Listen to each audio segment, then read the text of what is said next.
What's up, everybody? Welcome to today's video. I'm going to be talking about Yahweh. Is he God? Is he the Son of God? Is he an angel? Stick around. We're going to find out all these answers to these questions. Now, you're probably sitting there thinking, of course he's God. It says in the Bible that he's God. But there's some passages that doesn't really say that. Today, I'm going to be talking about chapter 32 of the book of Deuteronomy, verse 8. And what it says may surprise you. I'm going to read from verse 7 first. Remember the days of old. Consider the years of generations past. Ask your father, he will inform you. Your elders, they will tell you. When the Most High allotted each nation its heritage, when he separated out human beings, he set up boundaries of the people after the number of the divine beings. And then it goes on verse 9 saying, in Yahweh's portion was his people Israel. So according to that passage, it sounds like there's a Most High God given authority to a lowercase g God or an angel, or it says divine beings, which is referring to Yahweh as. And I read that and I was like, I got confused. Most English translations will say on verse 8 at the end, it'll say, according to the number of the children of Israel. And I was like, maybe this is just a corrupt Bible text. I'm reading out of the New American Bible. And most Bibles, like the King James Version, New King James Version, NIV, most translations will say, according to the number of children of Israel. And I was like, well, okay, well, I've heard a lot of people saying that there's some Bibles that the text is corrupted. And so I started investigating a little bit. So there's three basic sources for translations, at least in English that I know of. You have what they call the Masoretic text, which is a Hebrew to English translation. You have the Septuagint, which is a Greek to English translation. So I have a bunch of Bibles that I bought over the years, and I started looking through each one of them. I even have a Stone's edition Tanakh. It has Hebrew on one side and it has English on the other side.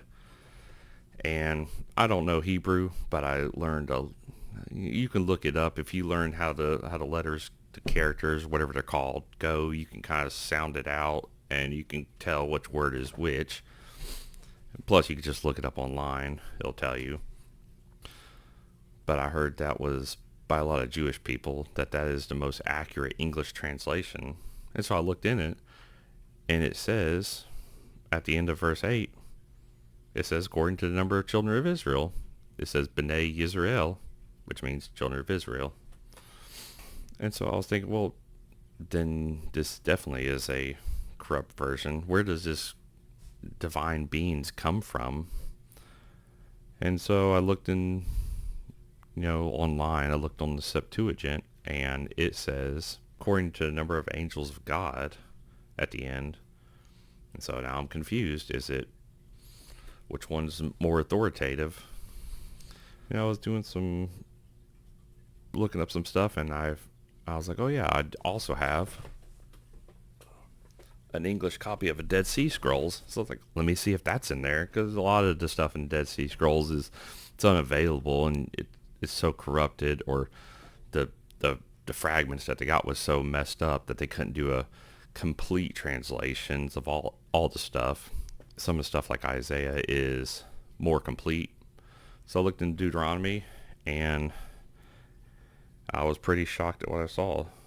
It says at the end, according to the number of the sons of God. So this is an older Hebrew translation than the Masoretic text. The Masoretic, pretty much all it is Hebrew, where you have all the little squiggles and the dots for the vowel sounds. And the Dead Sea Scrolls didn't have any of it. So the Masoretic, I'm not sure when it was translated. I think it was like around the year 400, 500 AD. But the Dead Sea Scrolls, it comes from what they say around 200 BC. But even if it was a little bit newer than that, even if it was from the first century, 100 AD, like up to 100 AD, that would still be in line with what the Septuagint says, where Septuagint says angels of God. Dead Sea Scroll says sons of God. That's pretty much the same thing is what it sounds like. The Masoretic version, that doesn't really make sense because according to the number of children of Israel, at this time, this is one of the books of Moses, the last book of Moses in the Torah, which just means it's the first 5 books of the Old Testament. This is the time where Moses and the Israelites it's at the end of them wandering around in the desert for 40 years, and they're about to go into the land of Canaan and take those lands. So Israel, which was Jacob, the son of Isaac, who was the son of Abraham, that's a known thing. And so you're like, okay, that explains it. They're talking about the areas of Israel when they conquer it. But that's not what the passage is referring to, because it's saying, consider the years of generations past when the Most High divided up the nations. So that's the time that we have to be looking at. It can't be the time of Moses. It has to be when the Most High divided up the nations. Going back to the Tower of Babel, you have God, the Most High, dividing up the nations and appointing an angel or son of God to each nation. Yahweh's nation was Israel, or people Jacob. Now back in that time, they didn't have the idea that we had of one God. A lot of people believed in a high God, kind of like what it says in this text, the Most High. He's the one that allotted the nations their heritage. Every nation had their own ruler or lowercase g God that they worshipped, which kind of funneled worship, I guess, back to the high God. It wasn't necessarily polytheistic, but it wasn't monotheistic either. It was more, I think, what you call henotheism, where you have your God. You believe in other gods, but you just worship your own God. You also see this narrative in Book of Job, Psalms, First Kings, where it talks about a divine council and, Yahweh taking his place in the divine council. You even see it in the Book of Genesis when it says, let us create man in our image. Sounds like multiple gods. So is Yahweh God? Is he an angel? What do you think? I think he's God. You'll hear a lot of people say, well, if you want to become an atheist, just read the Bible. It seems like the most logical conclusion, because in the Bible it says God doesn't change. So how can God say that he's just an angel, or he can say that he's one of the sons of God and then just later on say that he is God, the creator? It just seems like they're making it up. But I believe in God. I can reason that, yes, God doesn't change, but our view of God does change. We as people are fallible and we don't understand a lot of stuff. Instead of saying that the Bible only teaches one way and to think anything different is heretical and we should be fighting amongst each other because of it, and instead of saying it's all fake, they just make it up as they go along, it's more just that's our progression of our understanding of God. At that time when God first revealed himself to his people Israel, or to Abraham, Isaac, and Jacob, they were still in that mindset of other gods, and so that's how they kind of made sense of it.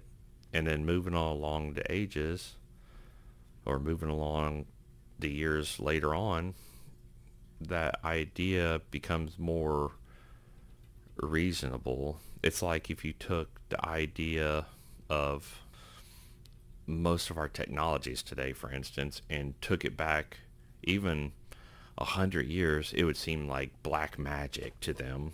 And so that understanding it's a progression of understanding. It's not a progression of this is just God revealing himself. God stays the same, but it's just our understanding of God. Thank you for hanging out with me today. If you liked the video, like and subscribe.